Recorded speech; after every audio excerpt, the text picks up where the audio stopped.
Hi friends, welcome to Lola kitchen. இன்றைக்கி நம்ம ஒரு சமையல் பார்க்கலாம். என்னென்னா கல்யாண வீட்டு பீட்ரூட் பொரியல். கல்யாண வீட்டு பீட்ரூட் பொரியலில் பீட்ரூட்டும் பட்டாணியும் சேர்த்து செய்வாங்க. இன்றைக்கி நம்ம அப்படி தான் செய்ய போகிறோம். பச்சை பட்டாணி நைட்டே ஊற வச்சுருக்கேன், அதை சேர்த்திக்கலாங்க. சேர்த்திட்டு இந்த பீட்ரூட்டும் பச்சை பட்டாணியும் வேகட்டுங்க. வேக வச்சுருவோம். முதல்ல இருக்கும் இது வேக தேவையான அளவு தண்ணி சேர்த்திக்கலாம்.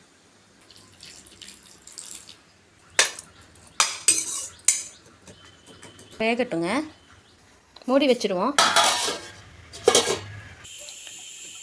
பீட்ரூட்டும் பட்டாணியும் இப்போ நல்லா வெந்துருச்சுங்க. இங்கே பாருங்கள்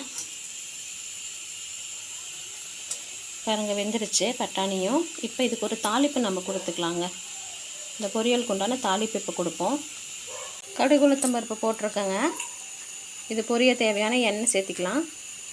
பொரியட்டுங்க.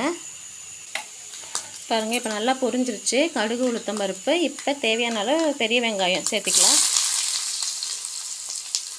வெங்காயத்தை நல்லா வதக்கி விட்டுக்கலாங்க.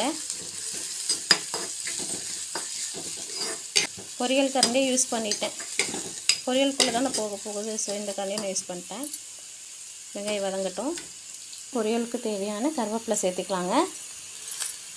பச்சை மிளகா 3 2 வெட்டி வச்சுருக்கேன், இதை சேர்த்திக்கலாங்க.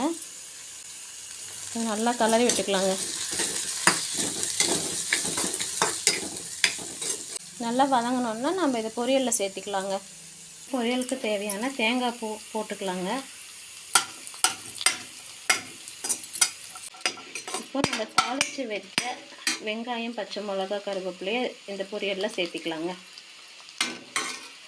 இப்போ நம்ம கடைசியாக தாளித்து கொட்டும்போது அந்த உளுத்தம்பருப்பு இருக்குது இல்லைங்களா, அதோட கிறிஸ்பினஸ் அப்படியே இருக்கும், சாப்பிட்றதுக்கு நல்லாயிருக்கும். நம்ம முதல்லையே உளுத்தம்பருப்பு போட்டு தாளிச்சிருந்தோம்னா அந்த கடுக்கு முடுக்கு அப்படின்னு சொல்லி சாப்பிடும்போது அந்த ஃப்ளேவர் நமக்கு கிடைக்காது, வெந்துடும்.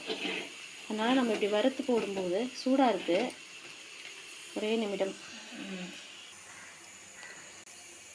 இதில் சேர்த்துக்கலாம். தாளித்த பொருளை பீட்ரூட்டு பட்டாணி வேக வச்சோம் இல்லைங்களா, அந்த பொரியல் கூட சேர்த்திட்டோம். இப்போது நமக்கு கல்யாண ஸ்டைல் பீட்ரூட் பட்டாணி பொரியல் ரெடி. பார்த்தீங்களா? இந்த பொரியல் உங்களுக்கு பிடிச்சிருந்தா உங்கள் வீட்டில் நீங்கள் ட்ரை பண்ணி பாருங்கள்.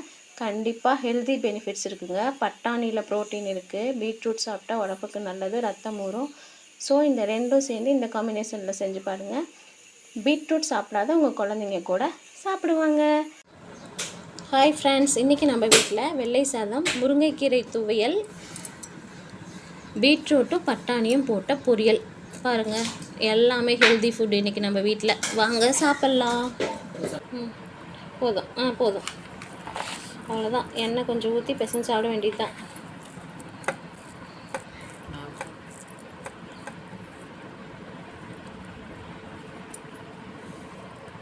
முருங்கைக்கீரை துவையல் ப்ளஸ் நல்லெண்ணெய் ஊற்றி பிசைஞ்சிருக்கு.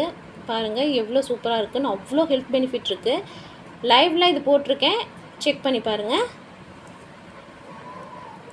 இருங்க, பொரியலும் அப்படியே காட்டிடுறேன்.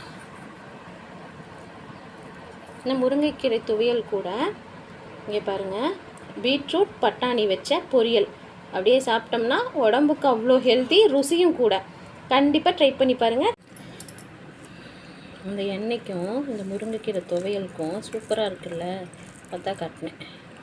பாருங்கள், ஒரு தட்டு சாப்பாடு காலியாச்சு, அடுத்த தட்டு சாப்பாடு ரெடி ஆயிடுச்சு. முருங்கைக்கீரை துவையல் சாதம் பாருங்கள் இவ்வளோ சூப்பராக இருக்குன்னு.